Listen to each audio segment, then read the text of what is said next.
So we'll treat this as online just now because people are joining. Yes, absolutely. Yes. Dr. Swamy, your copy of the book is on your table, no? Because Sucheta wants you to... Hello, look at here. My God, the hero is here. He's my inspiration. So his being there will help me. And who is that lady? Next. Okay. So, Mr. Nalapat, can we hear him if he talks? No. Yeah, he's muted. Arvind, would you unmute Mr. Nalapat? Yes, ma'am. Just 1 second. Yeah, all I want to say, if you don't mind, I'll switch out the video sometime because I'm in slightly informal clothes. This is my Manipal, what do I say, jersey. I'm at home in Kerala and I'm being a true Malayali. Okay. Sir, can we start? Yeah. And then, Yogi sir, I think we are ready to start, sir. Okay. Hello and welcome everybody to today's program for launch of Absolute Power, the new book by Sucheta Dalal and Debashis Basu. First, let me place on record how honored and thankful we are to have Dr. Subramanian Swamy, who has very kindly agreed to launch this book.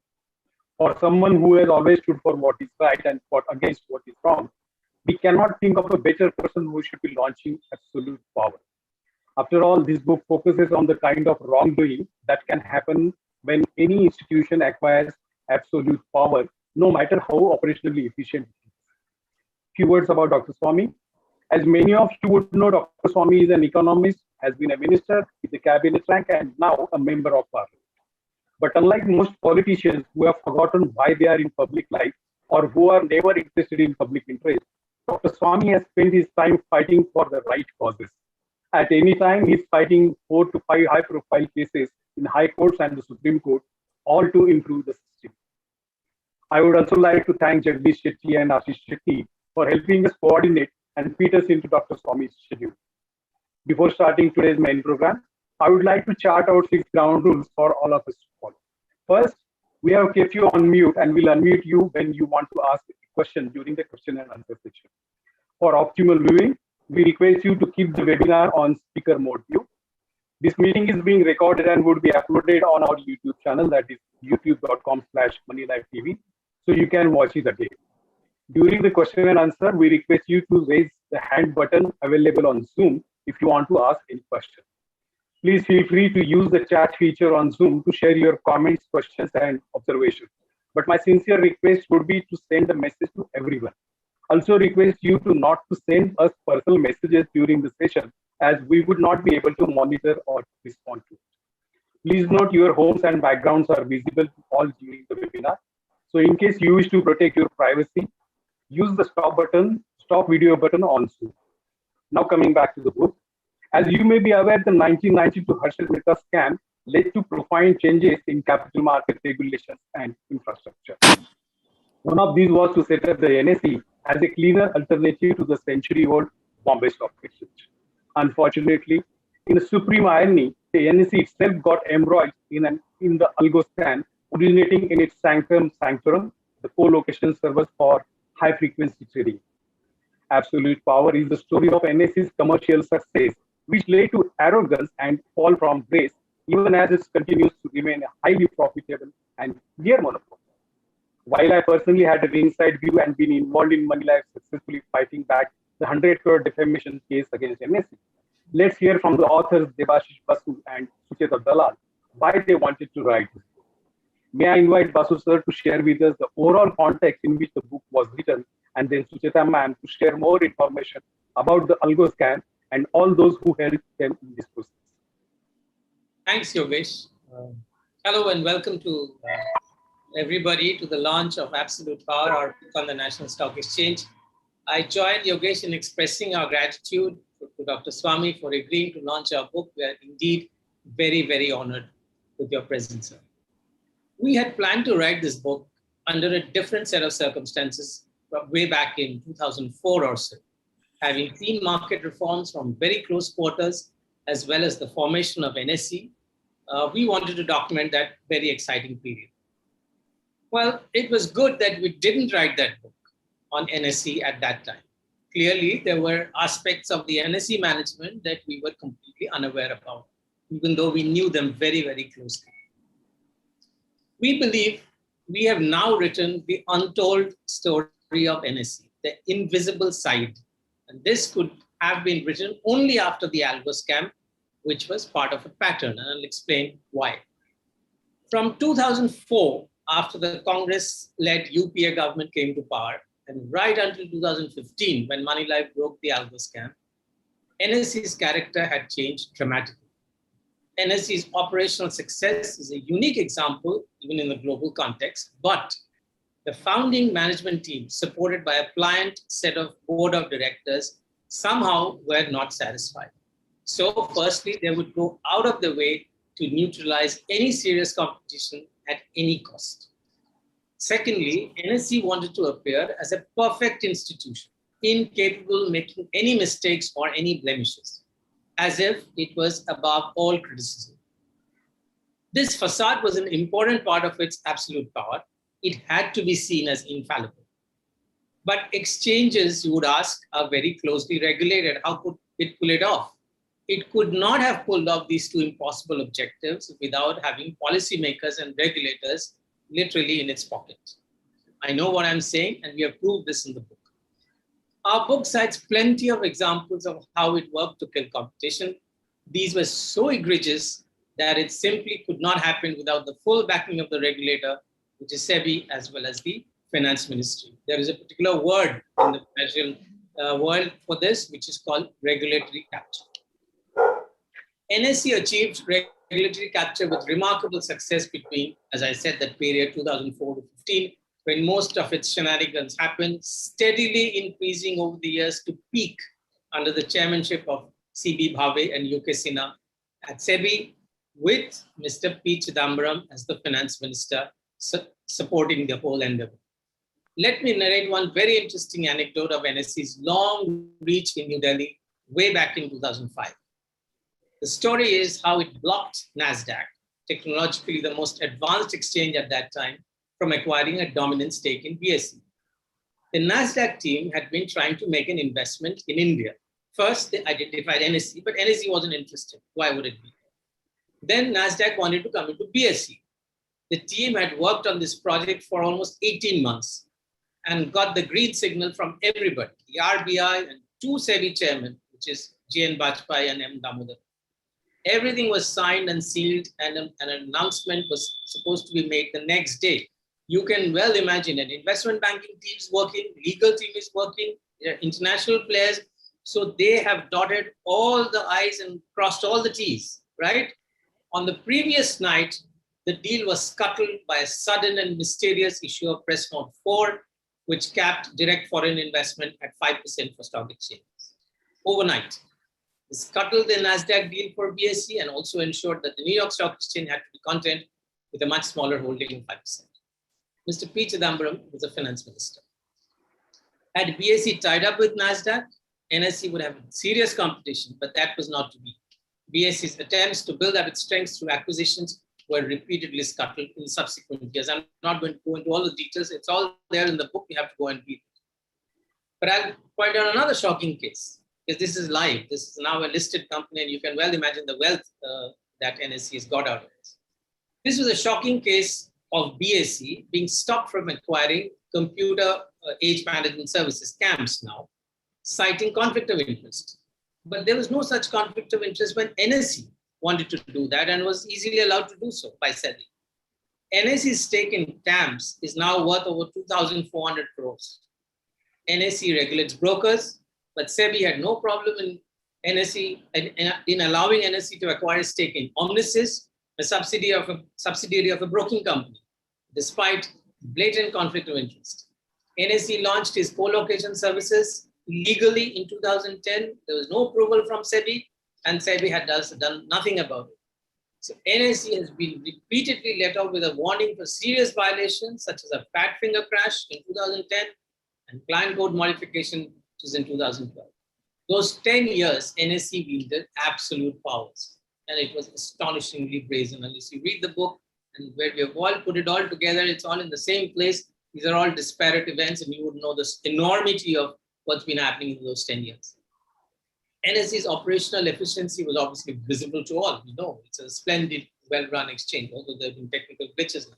But what was invisible were these hidden unfair advantages which contributed immeasurably to its success. We can't turn the clock back, but you can well imagine what would have happened if there was a level playing field. Now, all this is very ironical because those who witnessed the evolution of formal market regulations in the early 90s, and Dr. Swamy was part of the earliest reforms from Chandrasekhar government and then on to the P.V. Narasimha Rao government, would know that NSE itself was launched to break the monopoly of BSE, whose operations then were controlled by brokers and were marred by frequent strikes, settlement delays, and uncontrolled speculation.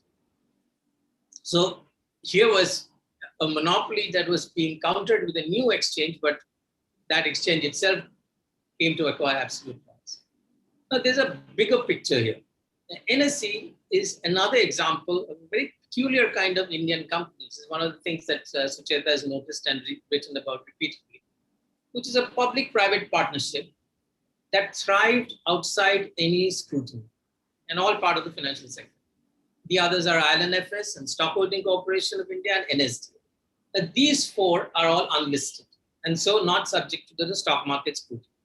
There is no analyst going after this. There's no disclosure to the stock exchange, nothing, right? Although the bulk of the shareholdings, their funding came from the public sector undertakings, life insurance corporation, state bank, this, that sort of thing. They were all run like a private sector companies with similar perks, privileges, and by a small group of them. They've been operating in the penumbra of private or public labor, as and when it suited them. On policy issues, they are public sector. On commercial issues, they are private. The state, all of them are outside the RTI Act, or CAG, or vigilance agency, or even the parliament. As they say, sunlight is the best disinfectant. And so, hidden from scrutiny, it is no surprise that each of these four companies were afflicted by scams. In SDL in 2006, which is an IPO, multiple application scams, Stockholding Corporation, which Mr. P. Chidambaram and his company were hijacking in Singapore, an e-stamping project, which is very scandalous, and Sucheta has exposed that scam in 2007. NSE itself, 2010 to 2014 period, the algo scam, and later, of course, ILFS, which is now still unraveling, one of the huge scams of the last few years.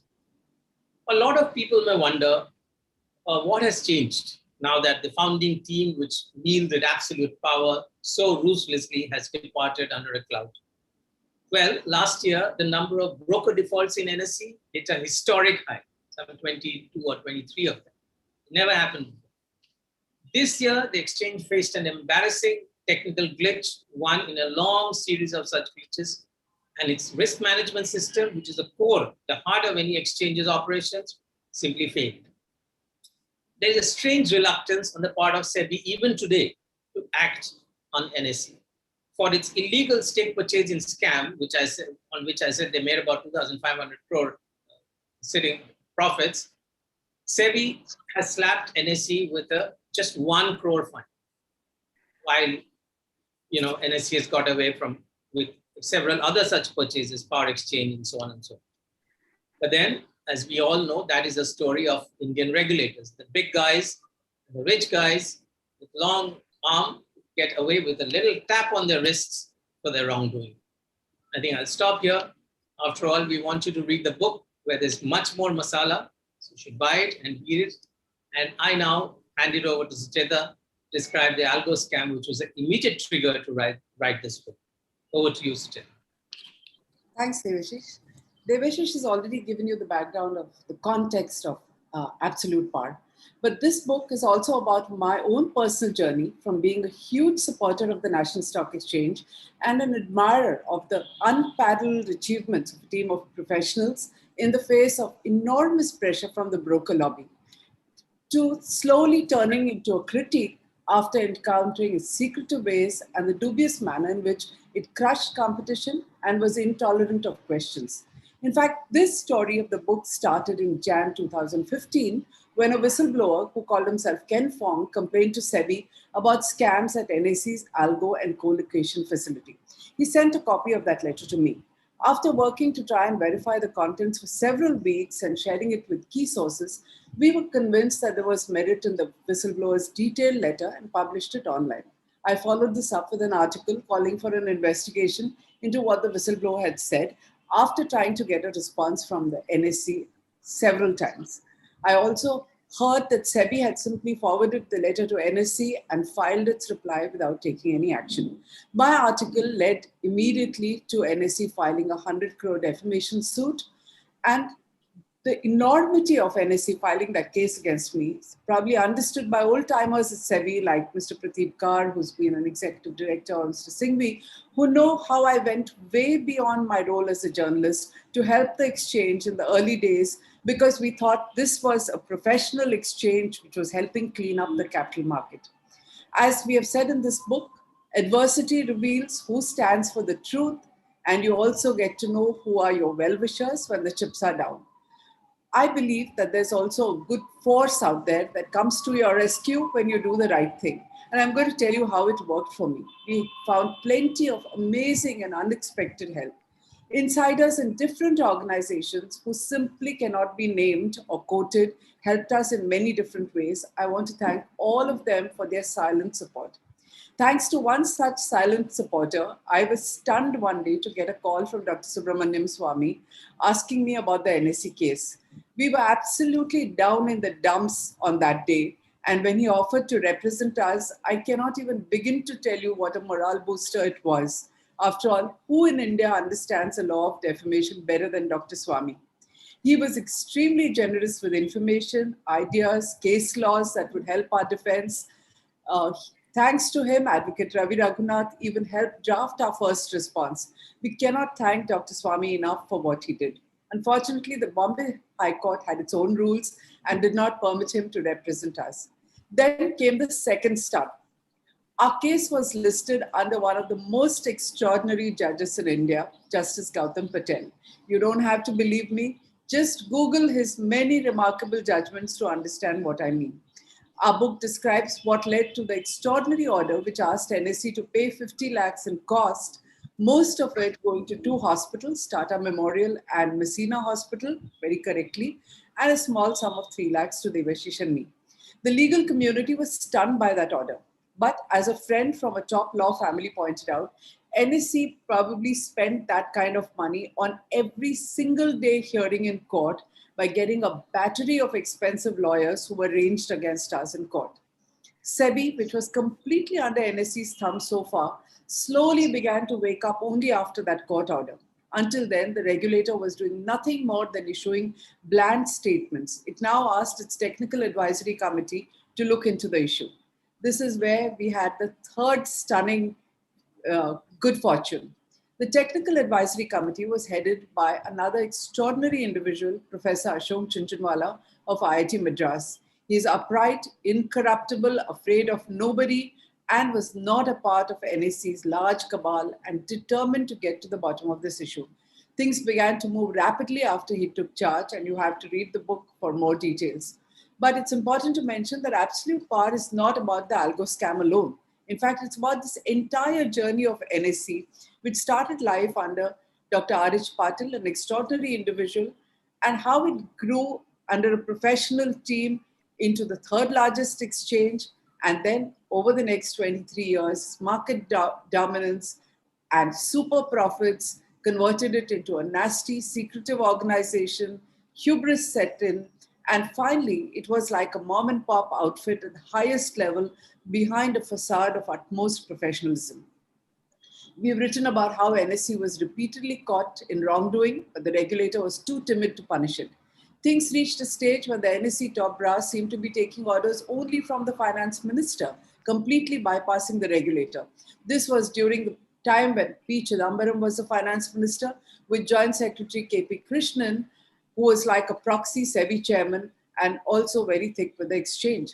Had NSE merely used its clout and its perceived efficiency to remain a dominant exchange, there would have been no story to tell.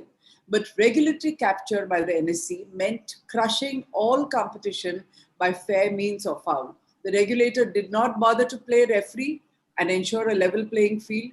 Consequently, while SEBI was set up as the first independent regulator with domain expertise, almost every issue at that time which involved competition had to either go to the civil courts, Supreme Court, or the Competition Commission of India. Now, it does not require genius to know why SEBI repeatedly failed to rein in NSE. There was a clear perception that NSE was being protected by the finance ministry, and one can only speculate why this was happening. Our book is all facts and no conjecture, so do read it. Let me close by expressing our deepest gratitude to those who helped us emerge successfully from NSE's pressure and slander and to write this book. As I've said earlier, many cannot be named. Fortunately, there's so many that we can thank openly. Senior counsel and friend Shyam Diwan for his guidance and for keeping our feet on the ground. In fact, after Justice Patel's order, he told us this is as good as it gets. It may be all downhill from here. But luckily it wasn't. A big thanks to Senior Counsel Janak Dwarkadas for agreeing to appear pro bono for us and for ensuring that Justice Patel's judgment still stands. A grateful thanks to the legal team of Rahul Dwarkadas, Sharan Jaktiani, Nirman Sharma, and Aris Gazdar for their invaluable help, all of it pro bono. Advocate Bapu Malcolm, our friend, has been a big support through all this, and he even appeared on our behalf. Harsh Desai for his moral support. We are also very grateful to Pradeep Kar, former ED of SEBI, and financial experts R. Balakrishnan, Rajendra Gill, Rohit Tilwalkar for reading the first draft of this book and making many important suggestions. With some others who read it, who again can't be named. Our most grateful thanks to Dr. Neeta Mukherjee, who took charge of editing this book, as she has done with our previous books as well. She does this with extraordinary patience and skill. Sudha Raghavendra helped polish the draft and made so many valuable corrections and suggestions, all at great speed. And then, of course, my colleagues Yogesh Sapkale, Maya, Pankaj Raheja, Akshay, Arvind, Ajay, and Tushar. And finally, and very importantly, my brother Sunil, who's been one of our biggest sounding boards, and my mother for her silent support. With this, I hand it back to Yogesh so that we can go over to Dr. Swamy to formally launch the book.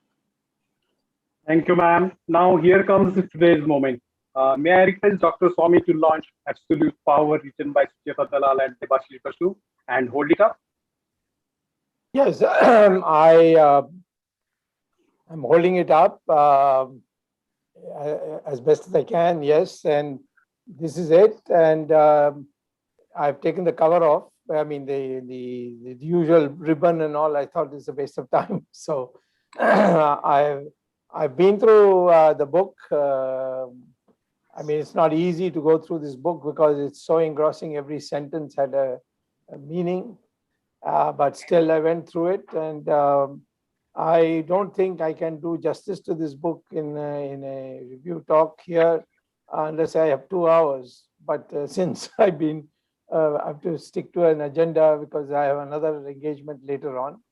And both Sucheta and Debashis were kind enough to accommodate my calendar, and therefore I will speak about for 20 minutes because what I want to do is to place this book in the perspective of what we need in this country today. It's a book which has come at a very appropriate time, because we are now moving very quickly into the cyberspace when it comes to financial issues. And there the accountability issue is going to be a huge one. Already here, in accountability is the main issue that has brought Sucheta and Debashis together to write this book. And it was because of a fortunate situation where a Mr. Ken Fong or somebody like that, is he a Chinese? I don't know. But he had given a complaint to the NSE, and he gave only one person a copy of it, and that was Sucheta, which is understandable because she has a long history of coming out in newspapers. Some newspapers didn't like it, so she had to discontinue with them. But I remember in the Harshad Mehta case, she had taken it all apart. And we in Parliament used it very extensively on that matter. So now I will say, with a complex technology, we are to be very careful, because if we don't understand it, we don't have a regulatory machinery which is equally intelligent and knowledgeable, we can land the economy into a big mess. I'll give you the example of 2007, 2008. What was it that really brought the economic, whatever it is called, the collapse in the Western economies? It was the concept of derivatives. What had happened is that the banks were lending very generously loans for building houses. And building houses in America has always been a method of generating the economy. And so what happened is, over the years, a set of Harvard Business School wizards got together with Lehman Brothers, and they came up with this concept of a derivative, which means that they would go to the bank and say, we will give you, you have given a loan that's now stuck till the installments come and clear it. We'll give you 95% of the money now that you lent out, and we'll keep 5% for our commission. So the banks were delighted. And therefore, what they did was they agreed, and this process went on. And so the banks, after getting this 95%, decided, why not finance more housing projects? And in the process, the prime projects had all got exhausted.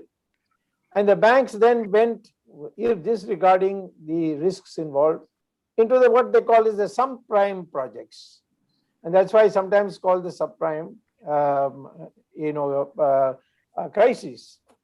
So what happened is, then a small, it went to people who are really lower middle class, who didn't have a bank balance, but they took a loan, and then the banks financed their buying the house. And around 2007, a recession began to set in. And so many people were losing their jobs. So those who had, in fact, taken a loan to buy a house, they couldn't pay the installments. And that's why, those who are well-to-do, they were the prime buyers, and there was no problem. But this subprime group, where there were people living on the margins, they began defaulting. Now, the bank had no responsibility, because it had now been given as a derivative to the Lehman Brothers. And Lehman Brothers suddenly started having hundreds and thousands of houses in their hand, and no one to buy it. And how could they maintain it? And so Lehman Brothers essentially collapsed because of that. So one derivative brought about a collapse. Today, we have a much more, heading towards a much more complex system. And in that, the preview is what Sucheta and Debashis have pointed out, that this is how it happened with the National Stock Exchange, which was at one stage a matter of great praise by everybody, because it was computerizing. Unlike the Bombay Stock Exchange, they had computerized, things were much more efficient and so on. And how the same computers were then turned around to reach a situation where money was being siphoned out. So the book divides the question of efficiency and fraud coming together. Today, with this cyber currency, is there any scope presently, as it's there, for any kind of regulatory mechanism? No one has thought of it, but it's already coming. It's going in a big way, and this is ideal for money laundering and so many other things. And there's no government, because it's directly between buyer and seller. So it's a technology which can be manipulated by anybody. Today, the Chinese are sitting on a lot of bitcoins, and people think that they can do anything online there through computers and through their cyber activities. They have shut down our Bombay electricity as a demonstration. They have done it. The Russians have done it in the oil pipeline in America. So everything has now become so centralized around this computer technology that what both Sucheta and Debashis have put together is worth reading, because they have what they call as demystified this whole NSE scandal. Because I know large numbers of people who have come to me asking me, what is all this scandal about? How did this happen? And I myself wasn't as clear as I have now become after reading this book. Therefore, this is a book which is worth reading from cover to cover. It's something that I'm sure that there will be a sequence to a sequel book because more developments are going to come. But we need to understand how this happened. And that is why I think we must look at the later chapters where she speaks about, these are my words, I'm not putting words in her mouth, crooked finance minister and a compromised NSE officials, that is the National Stock Exchange officials, and a cowardly regulatory body. These three came together, not formally, but they came together in operations. And this NSE, from an efficient and much praised stock exchange, became a medium for looting of funds of unsuspecting investors.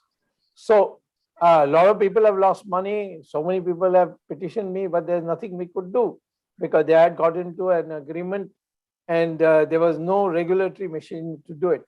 The SEBI, as it was pointed out by just now by Sucheta, that SEBI was only doing a rapping on the knuckles. And that didn't matter because millions, crores of rupees were siphoned off. And of course, they went abroad. So now what we have to do is how to defang the power of officials in the NSE to be able to do this in the future. We do need a stock exchange like the NSE because we must get it computerized. I think BSE is also now moving in that direction. There should be a competition. And I certainly think that Indian stock market has been thought of in the West as a rigged affair. As far back as 1987, I'd gone back to teach for 2 years at Harvard after the 1984 debacle of the opposition. And I went to see my old teacher, Professor Samuelson, who's considered as the Einstein of economics. And he took, as usual, took me out for lunch in the faculty club of MIT. And while we were discussing, the stock market question came because he had written a piece for the Newsweek saying that stock market, don't go to any agent, just put a chart on in your study and throw darts and throw 10 darts, and wherever they land, invest in that. So I was shocked. I told him that I read this. Is it true? He said, yes, I have done it. And he says, I am making money in the stock market by throwing darts on a chart. So I said, can I do this in India? He said, no. I said, why? He says, it's a rigged market. Everybody knows that Indian stock market is rigged.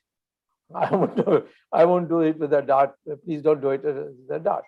So over the years, lack of strong institutions, and the institutions came, then the politicians in power selected rubber spine people who didn't have the nerve to do anything unless someone forced them to do it. And then, of course, they diluted it and took it into areas where there was hardly any punishment given. So therefore, we are a growing economy. We have the potential to be a global economic power. I've never had any doubts about that. We can easily overtake China. But these require the efficiency in the use of resources. After all, growth rate is dependent inversely to the efficiency in which you use capital, and which we measure it by what we call as the incremental output capital ratio. Now, ours is so high, it's 6 and 7. That means if you invest 6 rupees, you are entitled to get 1 rupee per year in perpetuity from that investment. Japan, in its peak period of growth, had an incremental capital out ratio only 1.8, and we are 6. It's the most inefficient use of capital is our country today. And if we bring about efficiency, growth rate will go without any additional taxation or any other mobilization of resources. So this stock market is a way of moving money around to people who want to invest and people who want to earn a secure interest or at least a guaranteed interest. And so this process has to have faith, and that means confidence. And in that context, I feel that you must now make, the country must demand it. And after all, these are all influential people who go to these stock markets. They must say that in the long term, this is only going to harm all of us. And books like this would be something that will be welcome. I also, whatever humble way Sucheta might have described the court case, it is the nastiest court case I have seen, where the defamation was also being carried out outside the court and through newspapers and so on. And the NSE couldn't bear the thought that anybody could challenge it, and thought that 100 crores would make them come for a compromise. And nothing of the kind happened. Sucheta and Debashis stuck it out. And today we have, therefore, an example that the mightiest in financial world can be fought for the benefit of the public of India. So this 100 crore demand of the NSE ended up with 50 lakhs being paid at the very beginning, with 47 of that being given for hospital welfare, and this was paid by NSE, and ultimately the situation reached where NSE's own internal assessment was that this is a dangerous area going, so let's not push it any further. And that's how the whole thing won in a complete victory for Sucheta. I will only say this, that this is a book which everybody must read, whoever has any interest in the financial system. But this has to be seen as a precursor, as something that is going to lead to a much more sophisticated financial system once the cyber uses come into play. And so I would urge Sucheta and Debashis, don't rest on your laurels. Please now prepare for a future book, maybe 5 years from now, on the cyber mess that we are going to land ourselves in. Thank you very much. And I'm very grateful for this opportunity. I'm sorry that I couldn't really argue your case, but ultimately it was better for you also, because judges sometimes don't like politicians to argue before them unless they know them in advance. In the Supreme Court, I have no problem. They'll immediately agree to hear me, and I've won so many cases in the Supreme Court. In fact, I've not lost any case in the Supreme Court. So therefore, but you were able to hang on there. And then, of course, naturally, as people say, when people want to do good things for the country, somewhere the divine intervenes and gives you support, and you got support from most unexpected sources, and you have won a victory which should be continued to be publicized and told that institutions can be brought to book. And this is an example of the book which has brought them to book. Thank you very much. Thank you very much, Dr. Swamy, for your insightful and thought-provoking comments. We would just like to play a small video on the book that we have read. May I request my colleague Tushar to play?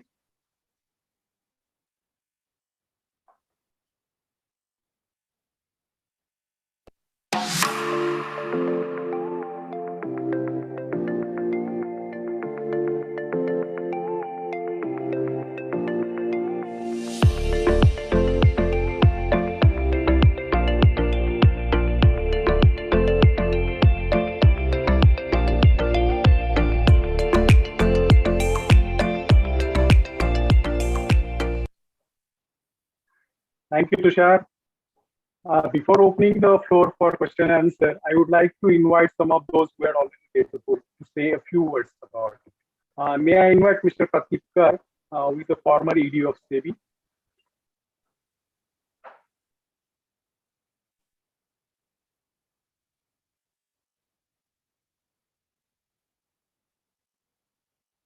Arvind, can you unmute him? Yes, sir, I've unmuted. I think he's not started speaking yet. Yeah. Okay, good. First, let me thank Sucheta and Debashis for inviting me to this webinar. In fact, I've known Sucheta from around a little earlier than 1990, when Dr. S.S. Away, the first chairman of SEBI, called me to his room and introduced me to her. So that was my knowing Sucheta. And Debu, of course, I knew a little later. A few words about the book. It makes a tremendous reading.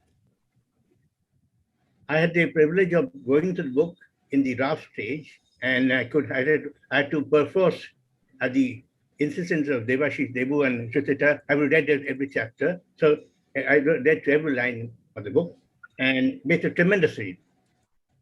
In fact, first let me talk to the title itself, Absolute Power.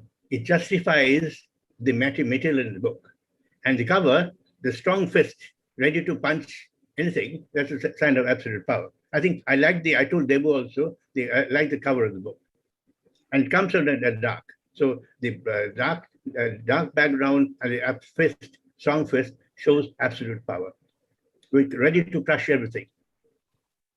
The book is,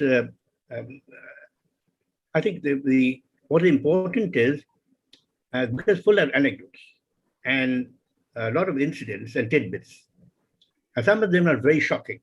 When I read it, I was very shocked. Shocked for two reasons, because I was, having been a SEBI, I was knew the birth of NSE, the circumstances under which it was born, and that it had degenerated into this kind of situation was very shocking to me. I'm sure a lot of people will be shocked when they read the book. However, what is important is, what I've seen Sucheta and Debashis, they don't write anything unless they've verified things. In SEBI, from Dr. Dave to Rajiv Ramakrishna to Vijay Mehta to Jen Bajpai, all of them had very high regard, even when we did not quite agree with what he has written, but we knew that, look, that he never writes anything not verified. So that's very important to give credential to what is written in the book. The first part is good. The gambler's den to transparent tech platform. But that is what we had intended SEBI to be, NSE to be. I was there in SEBI till 2006. So the algo scam and the colo issues came much later. But however, the central piece of the book was part 2, which says about the above law with absolute power. I think that is very important. Those are a critical part of the book. And I would think the two things here. First of all, people should read the book for taking lessons from this. There's a lot of lessons to learn. And also both the regulator, the government, as well as NSE should take lessons and to correct themselves.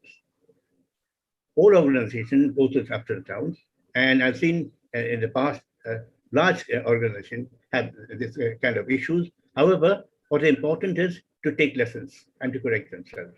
If you don't do that and you still remain arrogant, then there's nothing. There's no way anybody can help the company, help the institution. The book is the documentation has been excellent. I can imagine the kind of work that has gone behind and the kind of labor which Sucheta and Debashis have done to get the things in order. And the chapter that is in the book follows very logical steps.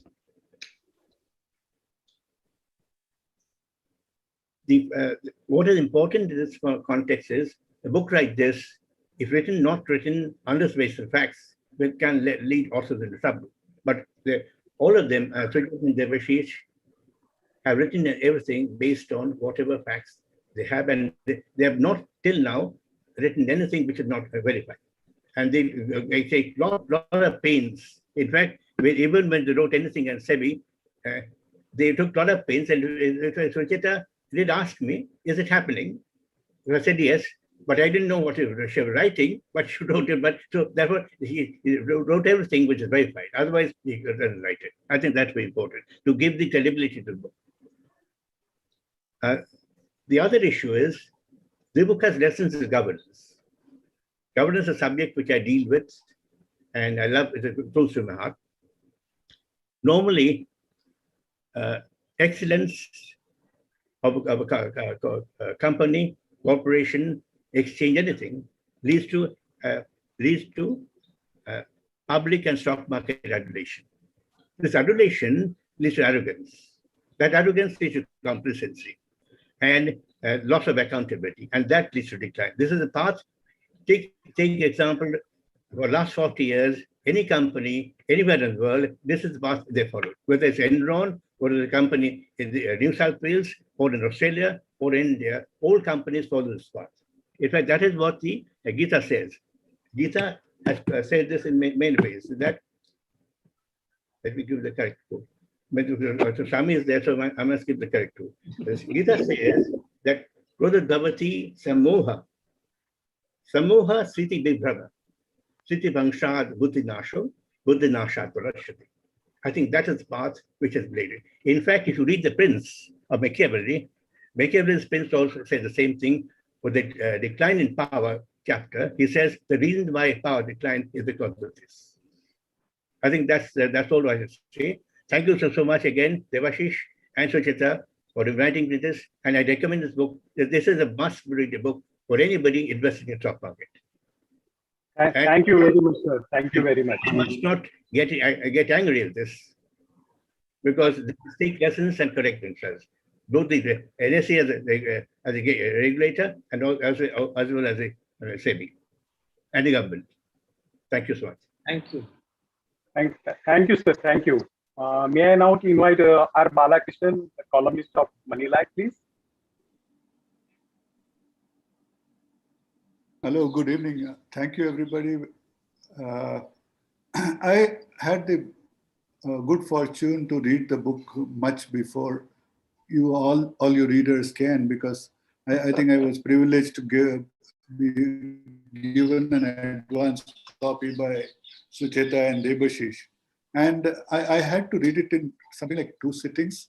It was not difficult. In fact, it took some time because I had to also add some comments along the way. I look at it this way, that I have also been a part of this journey along with them from pre-94. I think Debashis, Sucheta and I met each other probably somewhere around 88, 89. And since then, I think we have all been sharing stories over cups of coffee or glasses of beer, whatever it happens. So to me, this book is a fascinating piece of history.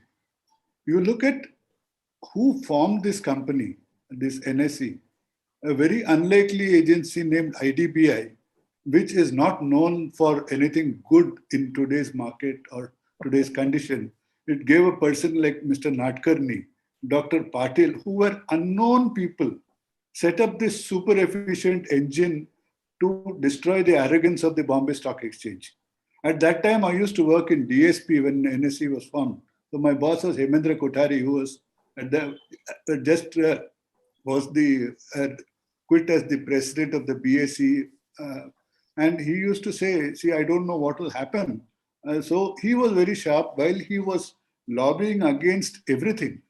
He made sure that when NSE was formed, he became a member promptly because the association with Merrill was going on.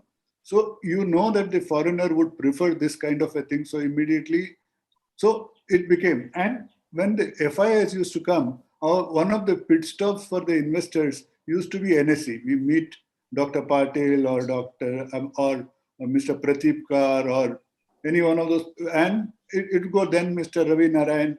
So NSE was an important step for us in the history of the stock exchange. I have seen the Bombay Stock Exchange, and to us, NSE was a refreshing change.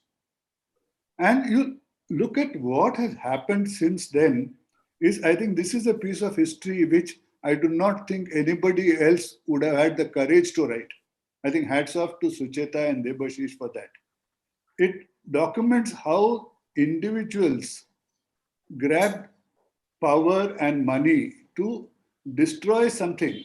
And to you and me, it did not make any difference whether the algo scam happened or not. That's what people would think. But you look at it this way. I ask people that you are willing to pay an advisor if he helps you to make 100 rupees or 1,000 rupees extra. But if somebody stops you from losing money, you don't want to pay. There is this mindset. So somebody who exposes a scam or a wrongdoing has the same thing. There is not much gratitude from people. But I think this is an extraordinarily important piece of history which documents the transition of the two exchanges and the degeneration in integrity of a platform which was merely supposed to be a facilitator of trade between a buyer and a seller. Look at what all they have done, like whether it was taking over and institutions which were conflicting businesses or which they were regulating, where you don't want a referee to go into the football field and become a player, but all of those things have been done by NSE. And what is more shocking is the extraordinarily strong nexus between the NSE, the SEBI, and the Ministry of Finance. I think they have made sure that these people have got away with just a slap on the wrist. Even this legal case which was fought, the money was paid for personal wrongdoings from the company treasury. The expenses and everything, I'm sure, were borne by NSE. And if there are shareholders in NSE, they should have been protesting against that. And there is absolutely no punishment. So this book, to me, documents everything beautifully. And it reads like a thriller to somebody in the market. It goes page to page. You can't stop till you reach the end. And you still are left with some questions, which I think the answers are there, but Debashis and Sucheta are very careful not to put anything which is not documented. For example, you'll want to know, who is this OPG? From nowhere he comes and there is such a huge, he seems to be the architect of the algo scam. Is there somebody behind that? Who else is backing that money? Is there somebody else who got away? And you see this NSE, the way the plot was executed by the powers that be, that Ravi Narayan, Chitra, and they made sure that nothing crossed those two people, and they ensured continuity in at the top and the bottom everywhere.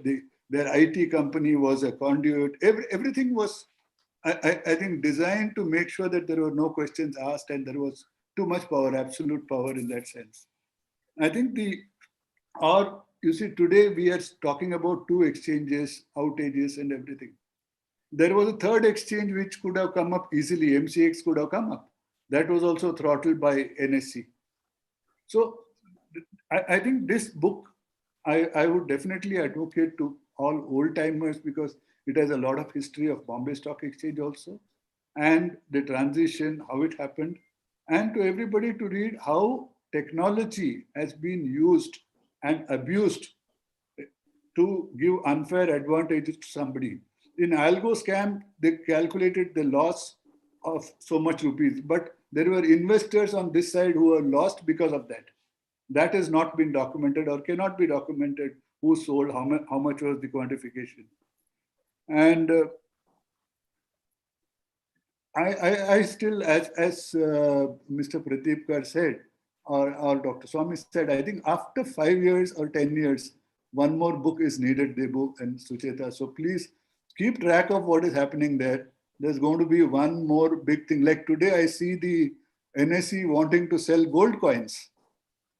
Temper proof. Of course, it's been spelled as temper proof in one of the brochures. So if you lose money on that, don't lose your temper. You see these kind of things happening. I think it's worrying when somebody goes beyond their brief of what they are supposed to do. So I wish everybody would read. I'm sure everybody would want to read this book. And I'm waiting for the next book from Debashis and Sucheta. Thank you very much. Thank you very much, Bala sir. We are now opening the session for some quick question and answer. Request all those who want to ask questions to use the raise hand feature on Zoom, and also request all of you to keep your questions short and to the point so that it can be answered, and other people will also get a chance to ask their questions. Arvind, can you unmute Mr. Atul Mehra?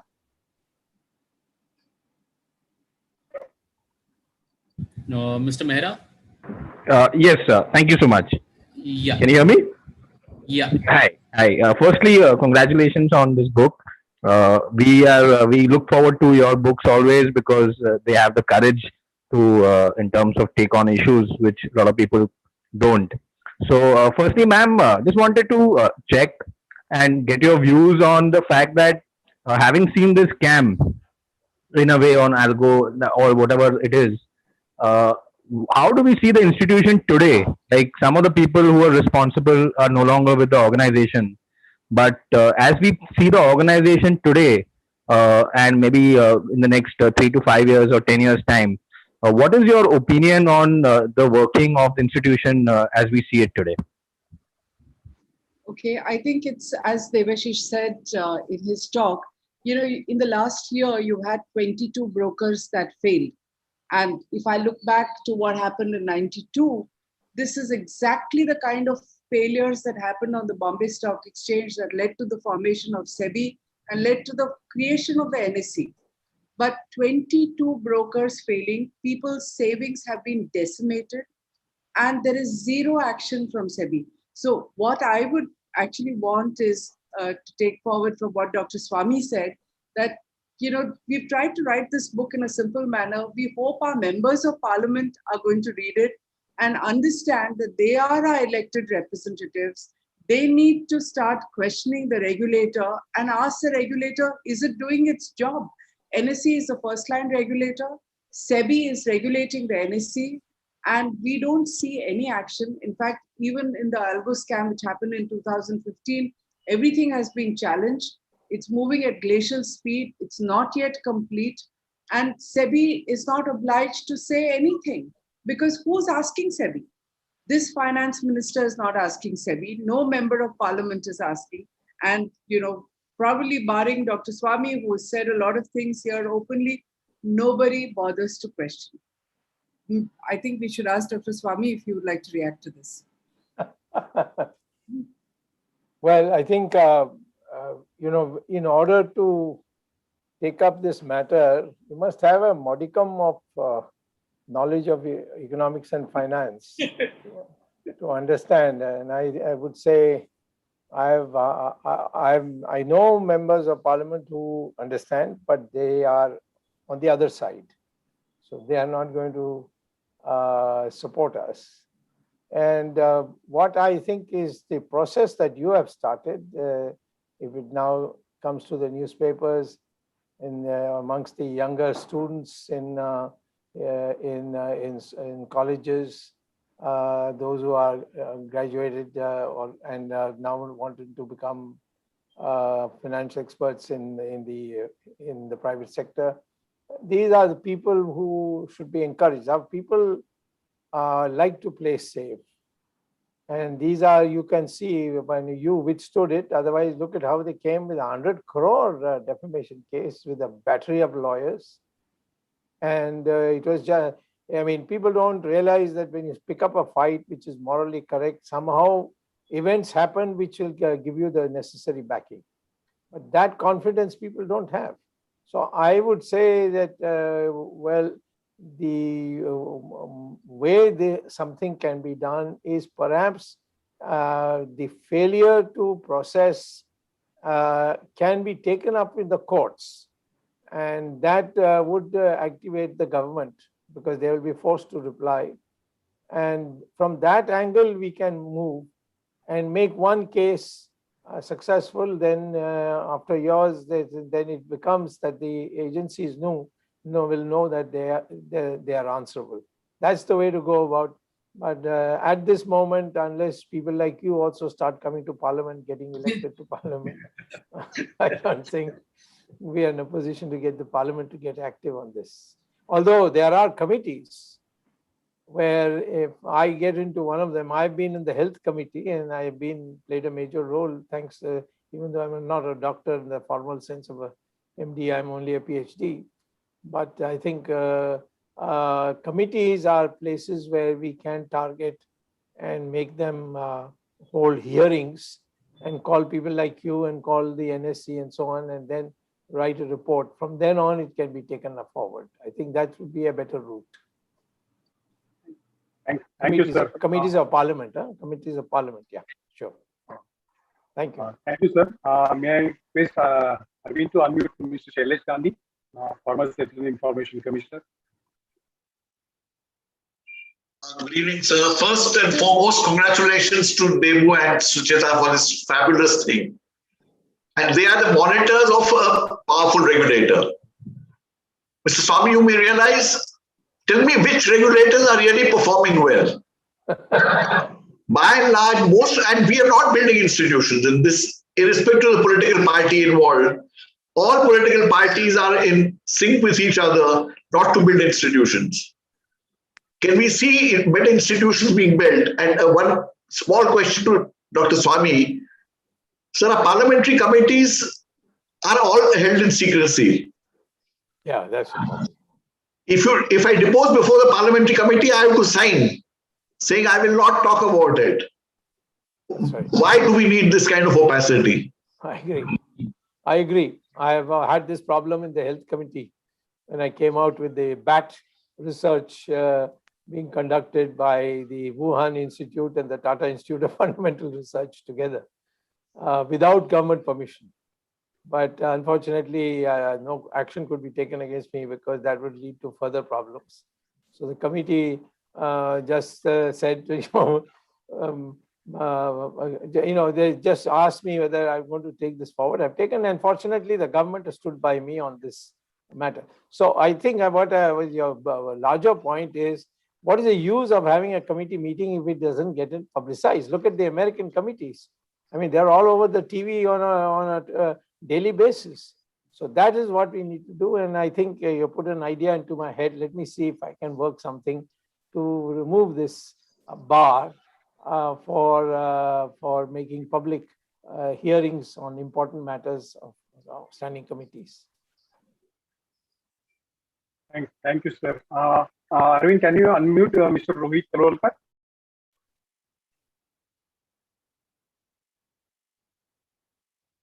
Mr. Rajendra Gill. Or Rajendra Gill? Mr. Talwalkar is unmuted. I think he's about to speak. Sir, can you hear me? Yes, I can. Just give me a minute. I'm just start the video. Just 1 second. Video? Yes.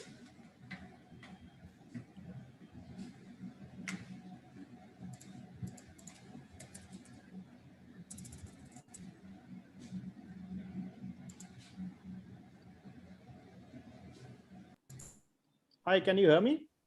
Yes, please. Yes, sir. Yeah, thank you so much and good evening, everyone. LSE case has been intriguing me since the defamation case that was filed against Money Life. I happened to read the Bombay High Court judgment, and I was like, wow, if this suit was not a blatant misuse of power by a dominant corporation, I would struggle to really define what is. I was honored by the request of Debashis to proofread the book. Interestingly, the book starts with the same defamation case, and therefore I was able to really personally relate to this book. This book is very interesting, extremely well researched, and most importantly, very well narrated. The book has made all the topics very easy to understand, even for the people who do not have a background in either finance or the technology. While the shenanigans of NSE have been already discussed by all others, I would like to add that the story of evolution of NSE and its initial struggles is really what I found most interesting. Like Bala sir mentioned about unlikely institution like IDBI being, for the lack of better word, mother of NSE, the initial challenges to conceive and implement national infrastructure, deal with the bureaucracy, setting up the technological backbone for this, and bring efficiency to the market is very, very, very interesting. I would say that this book logically flows from the wild ways of BSE brokers, well documented in their earlier book, The Scam, and which is already beautifully portrayed in the serial. What I find most interesting in this thing is I wouldn't have learned about the stellar role played by Mr. R.S. Patil and Mr. G.V. Ramakrishna. Both of these would have just remained the names for me had I not read the book. Net, a very, very interesting book. Definitely read it. Interestingly, I find that it is available on Kindle Unlimited as well. So no real reason for anybody to not download it and read it. Thank you. Thank you, Rohit. May I request Arvind to unmute Mr. Aditya Singhal, please? Sir, I didn't hear your voice. You said Mr. Aditya Singhal. Yeah, I've unmuted him. I'm just seeing if... Yeah, hello everyone. Good afternoon to everyone in India. I'm calling from Australia right now. Again, kudos to the Money Life team, as it's not unexpected, let's put it that way. My question to, Dr. Swamy and Sucheta and Debashis is that, every time when we've had these kind of incidents coming, and if we do a deep dive analysis, it all comes down to people in positions of power. And like it's an irony that NSE was set up by stellars like Dr. Patil. So you had a set of excellent people who created a world-class institution, and then you had a set of crazy people who destroyed it virtually. Now, how do we ensure, and I think that's the bane of Indian governance system, that how do we ensure that no matter whether we don't get the right people in, we should definitely make a system whereby we don't get the bad people in. And year after year, people who've grown, young people like myself who've grown up and now lived abroad and you've seen India from inside and outside, we feel that ultimately it is this which is the root cause of myriad of problems that we see in India, and especially in well-governed societies, that plays a very big role. So I know it may not be an easy answer, but if you agree with me, is there a way out? Because these kind of things will keep happening. And the other question is that when do we have such more interesting stories coming out? Not only from people like Debashis and Sucheta, but I think we need a lot more active financial journalism in India, to bring out such stories. Thank you. Thank you, Mr. Singh. Yeah. Debashis, you want to answer that? Well, I have a very, very simple test. And this is a mantra of Charlie Munger, who's Warren Buffett's partner. And that clarifies everything. As he said, show me the incentive and I'll show you the outcome. So if there is an incentive to do what they're doing and there is an incentive to get away by doing what they're doing, this is the outcome you will have. And the same applies to the regulator. There is an incentive not to act. And so that is the outcome. Now, that is very obvious to me But I don't know if people go around in circles asking all kinds of questions, chasing the tail, but just focus on incentive. Who had the incentive to support NSE, all the stuff that they're doing from 2004 to 2015? Just focus on that and you'll have the answer. If you have the answer and then you don't act, then of course you are having some incentive of not. Finally, it's incentive, right? So that explains everything according to me. Can add one point to that, if I may. Yes, Dr. Yeah, please. I think in India, there are not only two contending issues, as you say, incentive and effort. Indians are, by and large, thanks to these years of foreign invasions and looting of our country, are risk averters. Now, in the case of you two, that is the Debashis and Sucheta, you took a risk. So the question is, there's no incentive to take a risk. We are risk averters. We want to play safe. That's why everybody wants a government job or a company executive job. Nobody wants to invest except a few. There's no risk taking as an attribute of character, unless you teach our people to take risk. Every family teaches their children to play safe. And that's all we do all our life, play safe. Nothing can be, there can be no big reward unless you take risk. And risk, of course, has to be calculated and all that, all those preliminaries are there. But the fact is their mentality should be, this is worth doing, it's risky, but I'm going to take the risk.